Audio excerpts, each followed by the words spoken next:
ವಿರಾಮದೊಳಗೆ ವಾಪಸ್ ಬರ್ತೀನಿ. ನಮ್ಮ ಜೊತೆಗೆ ಅಡ್ವೊಕೇಟ್ ರೋಹಿತ್ ಅವರು ಕೂಡ ಜಾಯ್ನ್ ಆಗಿದ್ದಾರೆ. ಸರ್ ನಮಸ್ತೆ, ಕಾರ್ಯಕ್ರಮಕ್ಕೆ ಆತ್ಮೀಯ ಸ್ವಾಗತ. ಸುಪ್ರೀಂ ಕೋರ್ಟ್ ತೀರ್ಪು ದೊಡ್ಡ ಮಟ್ಟದಲ್ಲಿ ಚರ್ಚೆ ಆಗ್ತಾ ಇದೆ ಹಿಂದೂ ಸಂಪ್ರದಾಯದಲ್ಲಿ. ಹಾಗಾದ್ರೆ ಸಪ್ತಪದಿ ತುಳಿದ್ರೆ ಮಾತ್ರ ಸತಿಪತಿನ ನಾವು ರಿಜಿಸ್ಟರ್ ಮ್ಯಾರೇಜ್ ಆಗ್ತೀವಿ, ಧಾಮ್ ಧೂಮ್ ಅಂತ ದುಂದು ವೆಚ್ಚ ಮಾಡೋದು ಬೇಡ ರೀ, ಸಿಂಪಲ್ ಆಗಿ ಮದುವೆ ಆಗ್ತೀವಿ ಅಂತ ಬಹುತೇಕರು ರಿಜಿಸ್ಟರ್ ಮ್ಯಾರೇಜ್ ಕಡೆ ಮುಖ ಮಾಡಿದ್ದನ್ನ ನಾವು ಗಮನಿಸಿದ್ವಿ. ಬಟ್ ಅದು ಮಾನ್ಯನೇ ಅಲ್ಲ ಅಂದ್ಬಿಟ್ರೆ ಹೆಂಗೆ ಅಂತ ಮೊದಲು ಜನರಿಗೆ ಅರ್ಥ ಆಗೋ ರೀತಿಯಲ್ಲಿ ಹೇಳೋದಾದ್ರೆ ರೋಹಿತ್ ಸರ್, ಸುಪ್ರೀಂ ಕೋರ್ಟ್ ಏನ್ ಎಕ್ಸಾಕ್ಟ್ಲಿ ಇಲ್ಲಿ ಹೇಳ್ತಾ ಇರೋದು, ಏನ್ ಅಭಿಪ್ರಾಯ ವ್ಯಕ್ತಪಡಿಸಿದೆ, ಅದ್ರ ಜೊತೆಗೆ ನಮ್ಮ ಕಾಯ್ದೆಯಲ್ಲಿ ಇರುವಂತಹ ಅಂಶಗಳೇನು ಅಂತ? ಹಿಂದೂ ಮ್ಯಾರೇಜ್ ಆಕ್ಟ್ 1955 ಅನ್ನೋದು ನಮ್ಮ ಹಿಂದೂ ಧರ್ಮಕ್ಕೆ ಸೀಮಿತವಾಗಿರೋ ಮದುವೆಗೆ. ಹಿಂದೂ ಮ್ಯಾರೇಜ್ ಅನ್ನೋದು it's a sacrament, not a contract agreement. ಬೇರೆ ರಿಲಿಜನ್ ತರ ಅಲ್ಲ ಇದು, ಇಟ್ಸ್ ಅ ಸೇಕ್ರಮೆಂಟ್. ಇದಕ್ಕೆ ಇದೇ ಸಂಪ್ರದಾಯದ ಪ್ರಕಾರ ಆಗ್ಬೇಕಂತ ಇರುತ್ತೆ. ಒಬ್ಬೊಬ್ರು ಸಂಪ್ರದಾಯ ಒಬ್ಬೊಬ್ರು ತರ ಇರುತ್ತೆ. ಒಬ್ಬೊಬ್ರು ಸಂಪ್ರದಾಯದಲ್ಲಿ ಒಬ್ಬೊಬ್ರು ಸಪ್ತಪದಿ ತುಳಿದ್ರೆ ಮದುವೆ ಆಗುತ್ತೆ ಅಂತಾರೆ, ಒಬ್ರದ್ರೊಳಗೆ ಮಾಂಗಲ್ಯ ಧಾರಣೆ ಆದ್ರೆ ಮದುವೆ ಆಗುತ್ತೆ ಅಂತ ಅನ್ಕೊಂತಾರೆ, ಒಬ್ರು ಕಡೆ ಗಾರ್ಲ್ಯಾಂಡ್ ಹಾಕಿದ್ರೆ ಮದುವೆ ಆಗುತ್ತೆ ಅಂತ, ರಿಂಗ್ ಎಕ್ಸ್ಚೇಂಜ್ ಆದ್ರೆ ರಿಂಗ್ ಎಕ್ಸ್ಚೇಂಜ್ ಮಾತ್ರ ಆದ್ರೆ ಮದುವೆ ಆಗುತ್ತೆ ಅಂತ. ಆದ್ರೆ ನಮ್ಮ ಹಿಂದೂಸ್ ಅಲ್ಲಿ ಅಕಾರ್ಡಿಂಗ್ ಟು ಸೆಕ್ಷನ್ 7 ಸಪ್ತಪದಿ ತುಳಿದ್ರೆ ಮಾತ್ರ ಮದುವೆ ಆಗುತ್ತೆ ಅಂತ. ಆ ಟ್ರೆಡಿಷನ್ಗೆ ತಕ್ಕಂಗೆ ಮದುವೆ ಆದ್ರೆ ಮದುವೆ ಆಗಿರೋ ಸೀಮಿತಿ ಲೆಕ್ಕಕ್ಕೆ ಬರುತ್ತೆ.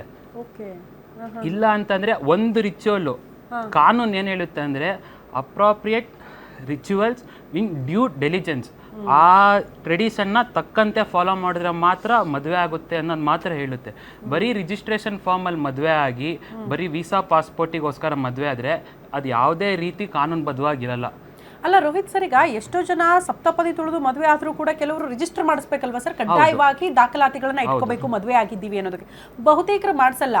ನಾಳೆ ದಿನ ಏನೋ ಸಮಸ್ಯೆ ಆದಾಗ್ಲೂ ಕೂಡ ಅದು ಮದುವೆ ರದ್ದಾಗೋದಕ್ಕೆ ಅಂದ್ರೆ ಮದುವೆನೇ ಆಗಿಲ್ಲ ಅಂದ್ಬಿಟ್ರು ನಂಬೋದಕ್ಕೆ ಸಾಧ್ಯ ಇರುತ್ತೆ ಅಂತ, ಯಾಕಂದ್ರೆ ಯಾವುದೇ ದಾಖಲಾತಿಗಳು ಇರಲ್ಲ ಅಂತ. ಇದನ್ನು ನೀವು ಹೇಳಿದ ಲೈನನ್ನು ಸುಪ್ರೀಂ ಕೋರ್ಟ್ ಮೆನ್ಷನ್ ಮಾಡಿದ್ದಾರೆ. ಇಟ್ಸ್ ಓನ್ಲಿ ಎವಿಡೆನ್ಸ್, ಮದುವೆ ಆಗಿದೆ ಅಂತ ಎವಿಡೆನ್ಸ್ ಮಾತ್ರ ತೋರಿಸುತ್ತೆ ಹೊರತು ರಿಚುವಲ್ ಫಾಲೋ ಆಗಿದ್ರೆ ಮಾತ್ರ, ಎಸೆನ್ಷಿಯಲ್ ಇಂಗ್ರೀಡಿಯೆಂಟ್ ಫುಲ್ಫಿಲ್ ಆದ್ರೆ ಮಾತ್ರ ಹಿಂದೂ ಸಂಪ್ರದಾಯದ ಪ್ರಕಾರ ಮದುವೆ ಆಗುತ್ತೆ ಅಂತ ಹೇಳ್ತಾರೆ.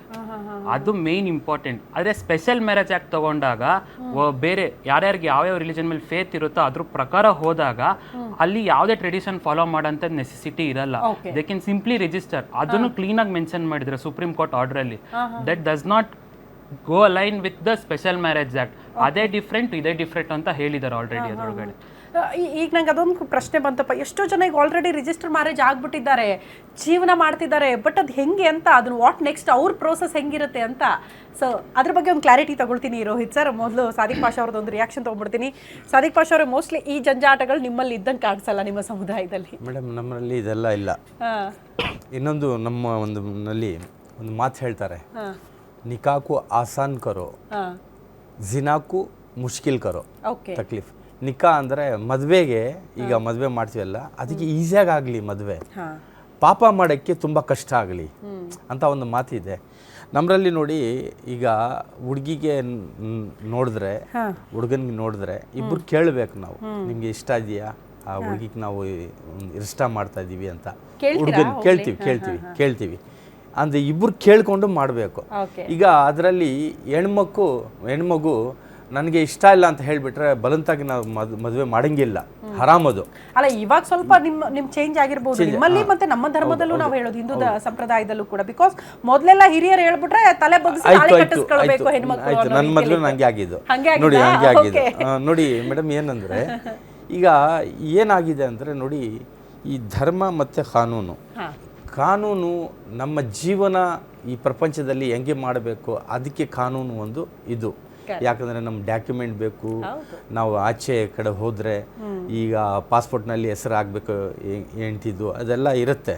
ಅದಕ್ಕೆ ಇದು ಒಂದು ಧರ್ಮನೂ ಇದೆ ಜೀವನ ಮಾಡೋಕ್ಕೆ. ಧರ್ಮ ಏನಂದರೆ ನೋಡಿ, ಈಗ ನಿಕಾ ಅಲ್ಹಮ್ದುಲ್ಲಾ ಹೇಳಬೇಕು, ನಿಕಾ ಮಾಡಲೇಬೇಕು.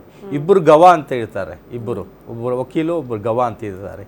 ಇಬ್ಬರು ಇದ್ದರೆ ಒಂದು ಮದುವೆ ಮಾಡ್ಬೋದು.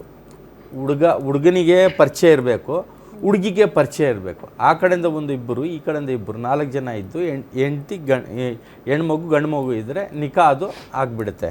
ಅದು ಇನ್ನೊಂದು ಏನಂದರೆ ನೋಡಿ, ಈಗ ಏನಾಗಿದೆ, ಈಗ ಒಂದು ಮಾಡರ್ನಿಸಮ್ ಬಂದುಬಿಟ್ಟಿದೆ. ಈಗ ಲಿವಿಂಗ್ ರಿಲೇಷನ್ಶಿಪ್ಪು ಅವ್ರ ಜೊತೆಯಲ್ಲಿ ಇರ್ತಾರೆ, ಅದು ರಿಜಿಸ್ಟರ್ ಮ್ಯಾರೇಜ್ ಮಾಡ್ಕೊಳ್ತಾರೆ, ಮದುವೆ ಮಾಡಲ್ಲ. ಆ ಥರ ಎಲ್ಲ ಬೇರೆ ಸಮುದಾಯದಲ್ಲಿದೆ.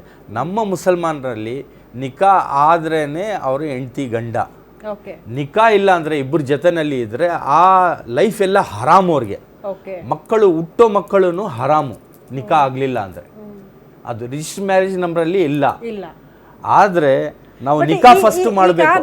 ನಾನು ಒಂದು ಯಾಕೆ ಪ್ರಶ್ನೆ ಮಾಡ್ತೀನಿ ಅಂದರೆ, ನಮ್ಮ ಹಿಂದೂ ಸಂಪ್ರದಾಯದಲ್ಲಿ ಈಗ ಹುಡುಗಿ ಇಷ್ಟಪಟ್ಟರೆ ಅವರಾಗಲೇ ಹೋಗ್ಬಿಟ್ಟು ಮದುವೆ ಆಗ್ಬಿಡ್ತಾರೆ ರಿಜಿಸ್ಟರ್ ಮಾಡಿ. ಬಟ್ ನಿಮ್ಮಲ್ಲಿ ಈಗ ಪೋಷಕರೇ ಒಪ್ಪಲಿಲ್ಲ ನಿಕಾ ಅಂತ ಅಂದ್ರೆ ಈಗ ಹುಡುಗಿ ಓಡ್ ಬಂದ್ಬಿಟ್ರು, ಮದುವೆ ಊರ್ ಬಿಟ್ಟು ಬಂದ್ಬಿಟ್ಟಿರ್ತಾರೆ, ಹೋಗಿ ಅವರು ಹಂಗೆ ಜೀವನ ಮಾಡಲ್ಲ. ಮುಸಲ್ಮಾನ್ನಲ್ಲಿ ಯಾರನ್ನ ಮೌಲ್ವಿ ಇದ್ದಾರೆ, ಯಾರನ್ನ ಮಸೀದ್ ಹೋಗ್ತಾರೆ, ಒಂದು ಜಮಾತಿಗೆ ಹೋಗ್ತಾರೆ, ನಾವು ನನಗೆ ಈ ಕಡೆ ಕುಟುಂಬನವರು ಒಪ್ಸ್ತಾ ಇಲ್ಲ, ನಾವು ಮದ್ವೆ ಮಾಡ್ಬೇಕು, ಇಲ್ಲ ಅಂದ್ರೆ ಜೀವನ ಮಾಡಲ್ಲ, ನಾವು ಸುತ್ತೋಗ್ಬಿಡ್ತೀವಿ ಅಂದ್ರೆ ಬರ್ತಾರಲ್ಲ, ಆವಾಗೆ ನಾವು ಕೇಳ್ಕೊಂಡ್ಬಿಟ್ರೆ, ನಾನು ಕೇಳ್ಕೊಂಡ್ಬಿಟ್ರೆ, ನನಗೆ ಹೇಳಿದ್ರೆ ನಂದು ಏನು ಕರ್ತವ್ಯ ಆಗತ್ತೆ, ಅವ್ರನ್ನ ನಿಕಾ ಮಾಡಿಸ್ಬೇಕು, ಹಂಗೆ ಬಿಡಬಾರ್ದು.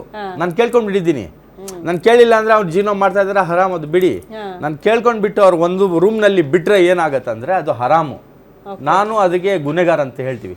ಅದಕ್ಕೆ ನಾವು ಏನು ಮಾಡ್ತೀವಿ, ಅವ್ರ ತಾಯಿ ತಂದೆಗೆ ನಾವು ಮಾತಾಡ್ತೀವಿ, ಅವರು ಕೇರ್ ಮಾಡಲಿಲ್ಲ, ಇದು ಮಾಡಲಿಲ್ಲ ಅಂದರೆ ನಾವು ಕಾನೂನಾಗೆ ಪರವಾಗಿ ಮತ್ತೆ ಶರೀಯತ್ ಪರವಾಗಿ ನಾವು ಮದುವೆ ಮಾಡಿಸ್ತೀವಿ. ಅದು ಮದುವೆ ಮಾಡಿಸ್ಲೇಬೇಕು, ಹಂಗೆ ಬಿಡಬಾರ್ದು. ಅದು ಹರಾಮ್, ಜಿಂದಗಿನೇ ಹರಾಮ್. ಇಲ್ಲ ಅದರಲ್ಲಿ ಇಲ್ಲ ನಮ್ಮರಲ್ಲಿ. ಅಲ್ಲ, ಇವ್ರದ್ರಲ್ಲಿ ಮದುವೆ ಆಗೋದು ಕೂಡ ಈಸಿ. ಅವ್ರು ಹೇಳ್ತಾ ಇರೋದು ಮೌಲ್ವಿನ ಹೋಗಿ ಸಂಪರ್ಕ ಮಾಡಿದ್ರೆ ಅವರೇ ಮುಂದೆ ನಿಂತ್ಕೊಂಡು ಎಲ್ಲವೂ ಸಂಪ್ರದಾಯಬದ್ಧವಾಗಿ ಅವ್ರದ್ದೇನಿದೆಯೋ ನಿಖಾ ಮಾಡ್ಬಿಡ್ತಾರೆ ಅಂತ. ನೆಕ್ಸ್ಟ್ ಇಷ್ಟ ಆಗಿಲ್ಲ ಅಂದ್ರೆ ತಲಾಕ್ ಕೊಡೋದು ಈಸಿ ಆಗಿದೆ ಅಂತ ಅವ್ರದ್ರಲ್ಲಿ. ಇನ್ನೊಂದು ಹೇಳ್ತೀನಿ, ಅದನ್ನು ಹೇಳ್ತೀನಿ, ಮದುವೆ ಅದು ಹೇಳ್ತೀನಿ ನೋಡಿ. ಈಗ ಏನಂದ್ರೆ ನಮ್ಮರಲ್ಲಿ ಕಾಂಟ್ರಾಕ್ಟ್ ಒಂದು ಮದುವೆ ಅಷ್ಟೇ. ಇದು 7 ಜನ್ಮ ಅದೆಲ್ಲ ಇಲ್ಲ ನಮ್ಮಲ್ಲಿ ಇಲ್ಲ.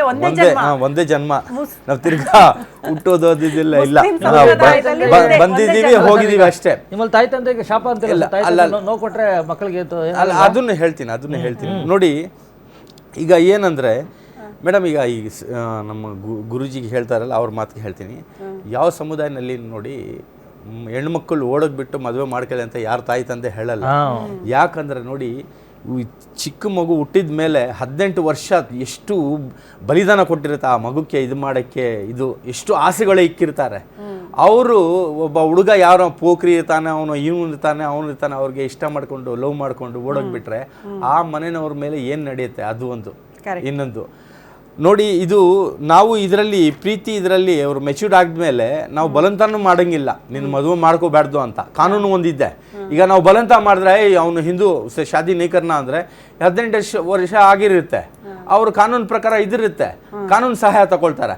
ಅದಕ್ಕೆ ಏನು ಮಾಡ್ತಾರೆ, ಈ ಕುಟುಂಬನವರು ಆ ಕುಟುಂಬನವರು ಸೇರಿಸ್ಕೊಂಡು ಕಾನೂನು ಇರಲಿ ನಿಕಾನು ಮಾಡಿಬಿಡ ಅಂತ ನಿಕಾ ಮಾಡಿಬಿಡ್ತಾರೆ.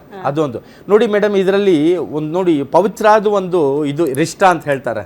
ಇದು ಒಂದು ಇದು ಏನು ಎಂಟಿ ಗಂಡ ಅಂದರೆ, ಈಗ ನಮ್ಮರಲ್ಲಿ ನೋಡಿ ಅಲ್ಹಮ್ದುಲಿಲ್ಲಾ 3 ಸಾಲಿ ಹೇಳಿಬಿಟ್ರೆ, ನನಗೆ ಇಷ್ಟ ಇದೆ ಈ ಹುಡುಗ, ನೀವು ಮದುವೆ ಮಾಡ್ಬೋದು ಅಂತ ಹುಡುಗಿ ಹೇಳಿಬಿಟ್ರೆ ಅದು ನಿಕಾ ಆಗಿಬಿಡುತ್ತೆ. ಹುಡುಗಾನು ಹೇಳಿದ್ರೆ ನನಗೆ ಇಷ್ಟ ಇದೆ ಅಂದರೆ ಅದು ನಿಕಾ ಆಗಿಬಿಡುತ್ತೆ, ನಿಕಾ ಮಾಡಿಬಿಡ್ತಾರೆ.